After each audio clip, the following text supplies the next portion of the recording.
wabarakatuh. Perkenalkan, kami dari kelompok 3. Di sini kami ingin memaparkan hasil observasi kurikulum di SD Negeri 17 Cambak. Saya sendiri atas nama Nur Anissa sebagai moderator pada hari ini. Adapun rekan-rekan saya yang pertama yaitu Saya Nurul Makfirah, saya Hartia, saya Alizatra Latifah, saya Nasmawati.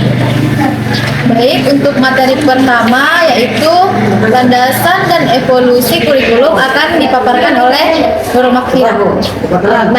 Landasan dan evolusi kurikulum yang pertama yaitu definisi kurikulum. Berdasarkan Undang-Undang Nomor 20 Tahun 2003, kurikulum adalah seperangkat rencana atau pengaturan tujuan, isi, dan cara pembelajaran untuk mencapai tujuan pendidikan. Kurikulum adalah dokumen rencana pendidikan yang memuat tujuan, konten, proses, dan evaluasi bisa dilaksanakan di dalam dan di luar sekolah untuk membentuk pengalaman belajar siswa. Kurikulum sebagai rekayasa pedagogik. Kurikulum terus berkembang sesuai tuntutan zaman. Tujuannya menyiapkan siswa menghadapi perubahan sosial, budaya, ekonomi, dan teknologi. Evolusi dari kurikulum 2013 ke kurikulum Merdeka adalah bagian dari perubahan ini. Penerapan di SDN 17 Cambak mulai pada tahun 2022 pada kelas 1 dan kelas 4, lalu bertahap ke semua jenjang hingga 2024 sesuai dengan Permendikbud Ristek nomor 56 tahun 2022. Landasan kurikulum Merdeka yang pertama yaitu filosofis, mengembangkan potensi siswa secara utuh, pengetahuan, keterampilan, dan sikap. Yang kedua yaitu yudiris, pedoman pada peraturan pemerintah.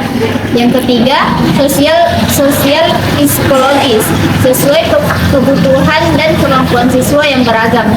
Perubahan peran guru ini dari sumber utama informasi menjadi fasilitator dan pendamping belajar. Guru lebih bebas berinovasi namun perlu waktu untuk beradaptasi. Sekian, saya kembalikan ke moderator. Baik, untuk materi selanjutnya akan dilanjutkan oleh Saudari Hartia. Saya persilakan. Baik, selanjutnya itu implementasi kurikulum di satuan pendidikan. Ada strategi implementasi di SD Negeri 17 Cambak. Yang pertama itu pelatihan guru, yang dimana dari platform Merdeka Mengajar dan Luring dari Dinas Pendidikan. Yang kedua, pendampingan kepala sekolah, rutin mengevaluasi rencana pembelajaran. Terus yang ketiga, perencanaan pembelajaran. Ambil tiru modifikasi dari contoh Kemendikbud. Yang keempat, asesmen dan refleksi yang digunakan untuk evaluasi dan perbaikan pembelajaran. Adapun tantangannya yaitu penggunaan teknologi dan inovasi modul ajar. Yang kedua, butuh pelatihan dan pendampingan berkelanjutan. Terus perkembangannya, guru mulai terbiasa menyusun pembelajaran fleksibel dan berpusat pada siswa. Baik, sekian saya kembalikan ke moderator. Baik, untuk materi selanjutnya akan dilanjutkan oleh Aliza Tialatifah. Di sini saya persilakan.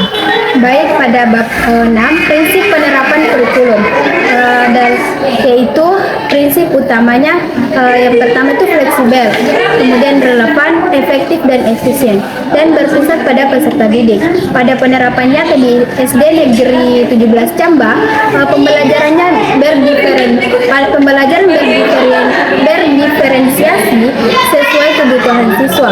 Kemudian asesmen variatifnya yaitu proyek, diskusi, observasi, dan penilaian sikap. Kemudian guru diberi kebebasan berinovasi sesuai kondisi siswa. Baik, terima kasih. Saya kembalikan ke moderator. Baik, untuk materi berikutnya akan dilanjutkan oleh Nasmawati. Baik, materi selanjutnya yaitu pada bab 7, tujuan dan capaian pembelajaran.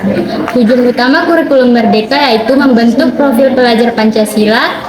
Yang pertama yaitu beriman, bertakwa, berkebinekaan global, gotong royong, mandiri, bernalar kritis, dan kreatif. Contoh praktik di SD 017 Cambak yaitu spiritual, yaitu bisa melakukan doa bersama dan kegiatan keagamaan. Yang kedua, gotong royong, kerja bakti dan kerja kelompok. Yang ketiga, kreativitas dan kemandirian, yaitu pramuka dan seni budaya. Yang keempat, bernalar kritis, yaitu diskusi dan proyek pembelajaran. Yang kelima, proyek penguatan profil pelajar Pancasila, yaitu P5, dilaksanakan setiap akhir semester, bertema kontekstual lingkungan budaya dan lain-lain. Adapun menurut Ganye, yaitu pada tahun 1974, pembelajaran meliputi keterampilan intelektual, strategi kognitif, informasi verbal, keterampilan motorik, dan sikap dan nilai. Adapun kurikulum merdeka yaitu mengintegrasikan ranah kognitif, afektif, psikomotorik, dan membentuk siswa yang cerdas, terampil, dan berkarakter. Terima kasih, saya akan kembalikan kepada moderator. Keterkaitan teori dan praktik lapangan. Kesesuaian antara teori dan praktik yang pertama yaitu landasan kurikulum, disesuaikan dengan kondisi sosial dan siswa. Yang kedua, implementasi, didukung kepala sekolah dan pelatihan guru. Yang ketiga, prinsip penerapan, terlihat dari diferensiasi dan asesmen yang variatif. Dan yang keempat, tujuan pembelajaran. P5 dan kegiatan sekolah mendukung pembentukan karakter. Pada SDN 17 Camba telah menerapkan kurikulum merdeka secara bertahap dan sistematis. Guru dan kepala sekolah berperan aktif dalam pembelajaran yang fleksibel dan juga berpusat pada siswa. Terus selanjutnya, nilai-nilai profil pelajar Pancasila sudah tercermin dalam keseharian siswa. Dan adapun hal-hal yang perlu ditingkatkan, yang pertama yaitu kompetensi teknologi guru. Dan yang kedua, ketersediaan sumber belajar yang variatif. Yang ketiga, pendampingan berkelanjutan dari kepala sekolah dan pengawas. Kurikulum merdeka pada SDN 17 Camba mencerminkan pendidikan masa depan yang inklusif, adaptif, dan juga membentuk karakter. Sekian dari kelompok kami akhiri. Wassalamualaikum warahmatullahi wabarakatuh.